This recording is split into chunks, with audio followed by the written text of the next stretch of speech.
안녕하세요. 반갑습니다. 맞춤형 화장품 조작의사 제6회 국가자격시험 단답형 예측문항 복기 시작합니다. 이번 문항은요. 식품의약품안전처장이 지정하여 고시하는 특별히 사용상 제한이 필요한 원료에 대한 내용입니다. 문제 보겠습니다. 다음은 화장품의 제조 등의 사용 시 특별히 사용상의 제한이 필요한 원료에 대한 설명입니다. 기억과 니은을 보기에서 고르시오.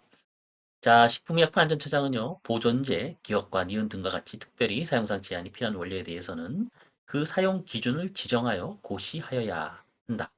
사용 기준이 지정 고시된 원료 외에 보존제, 기억, 니은 등은 사용할 수 없다. 그리고 보기에서는요, 보습제, 금속이온 봉쇄제, 색소, 산화방지제, 수렴제, 자외선 차단제, 가용화제, 중화제 등이 제시되고 있죠. 자, 정답은요, 색소와 자외선 차단제입니다. 화장품에 사용하는 원료 체계는 네거티브 리스트 형태로 이루어져 있는데요. 즉, 화장품에 사용할 수 없는 원료를 지정하고요. 그 외의 원료는 전부 다 사용할 수 있는 체계입니다. 현재 사용할 수 없는 원료로 화장품에서 지정된 원료는 약 1060여 종이 고시되어 있는데요. 예를 들면 나프탈렌이라든지 납이라든지 비소 뭐 등등 굉장히 많은 사용할 수 없는 원료가 지정되어 있습니다. 그렇다면 이 사용할 수 없는 원료로 지정된 원료 외에 나머지 원료들은 무조건 함량 기준 없이 다 사용할 수 있을까요? 그것은 아닙니다. 사용을 하더라도 제한이 필요한 원료는 일정한 기준, 사용 제한을 두고 사용하도록 정하고 있지요. 오늘 바로 예측 문항에서 나와 있는 특별히 사용상 제한이 필요한 원료가 바로 그것인데요.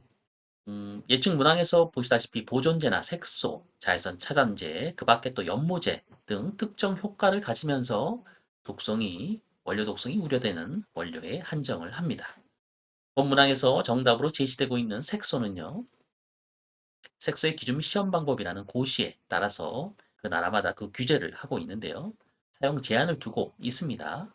예를 들면 우리나라에서는요. 129개의 색소만이 사용 가능하도록 지정이 되어 있고요. 또 사용 제한을 가지고 있는 색소를 포함하고 있습니다. 보시는 바와 같이 눈 주위, 입술에 사용할 수 없는 그런 색소들, 녹색 204호, 녹색 401호, 동색 206호 이런 것들이 있죠. 전부 다 타르 색소에 해당이 되는 것들이고요. 또 다른 예로는 눈 주위에 사용할 수 없는 거, 색소로는 등색 205호, 또 황색 203호 이런 것들이 있죠. 또 사용 제한이 없는 그런 색소들도 있습니다. 다른 색소로서 녹색 사모라든지 적색 228호 이런 것들은 또 사용 제한이 없지요. 다만 적색 228호는 사용 한도가 3%로 되어 있습니다. 이러한 것들은 또 사용 한도를 갖고 있죠. 또 점막에 사용할 수 없는 거 이런 것들은 등색 401호 이런 것들이죠. 그리고 시중에 나와 있는 입욕제나 이런 거 보시면 영유아 대상으로 만든 구슬과 같은 입욕제들 볼 수 있죠. 굉장히 색깔이 진하게 나와 있는데 색소들을 사용하는 것이죠.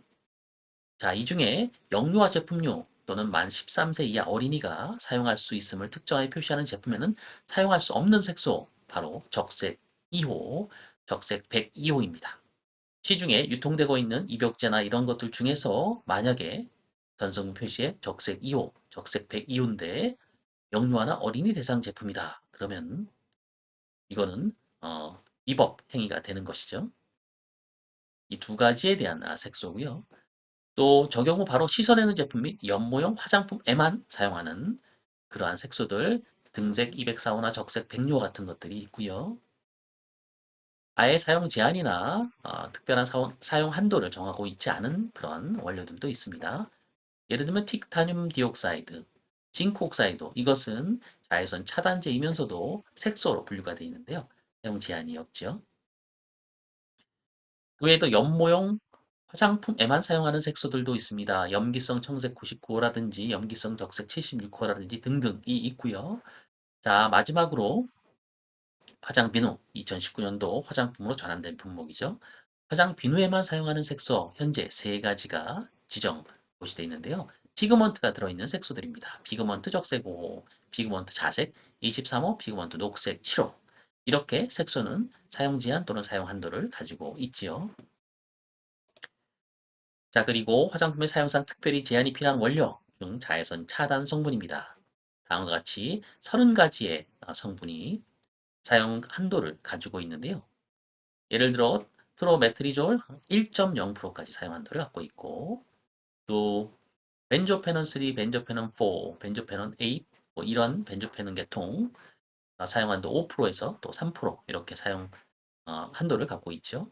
그리고 자외선 차단 성분들도 이제 유기 자외선 차단제가 있죠. 그중에 가장 많이 사용되고 있는 에틸엑실 메톡시 신라메이트 7.50%까지 사용 한도를 갖고 있습니다. 좀 전에 색소에서 보였던 티타늄 디옥사이드, 징크 옥사이드, 여기 자외선 차단 성분에서도 보이죠. 여기에서는 자외선 차단 성분으로 25%, 또 티타늄 디옥사이드도 25%까지 사용 한도를 갖고 있다. 자외선 차단 기능을 가진 그런 성분으로서는 25%까지 사용 한도를 가지고 있습니다. 이렇게 자외선 차단 성분 30가지의 원료들이 있는데요. 여기서 제품 변색 방지를 목적으로 사용 농도가 0.5% 미만인 것은 자외선 차단 제품으로 인정하지 아니한다라고 되어 있죠. 그래서 0.5%잘 기억하시면 좋겠습니다. 염료로서는 양이온염으로 소디움, 포타슘, 칼슘, 마그네슘, 암모늄 및 에탄올, 아민, 그리고 음이온염으로는 클로라이드, 브로마이드, 설피드, 아세테이트 이렇게 구분이 되어 있습니다. 이러한 단서 조항도 시험에 출제된 이력이 있었죠. 자, 오늘 두 가지 색소와 자외선 차단 성분에 대한 내용들을 살펴보았는데요. 오늘 살펴본 사용상 제한이 필요한 원료들 시험에 굉장히 자주 등장하는 그러한 성분들입니다. 잘 기억하시기 바랍니다. 이번 시간은 화장품 등의 제조 등의 사용 시 특별히 사용상 제한이 필요한 원료 중에서 자외선 차단제, 그리고 색소 이 두 가지에 대한 정답을 바탕으로 복기를 해보았습니다. 지금까지 청취해 주셔서 감사합니다.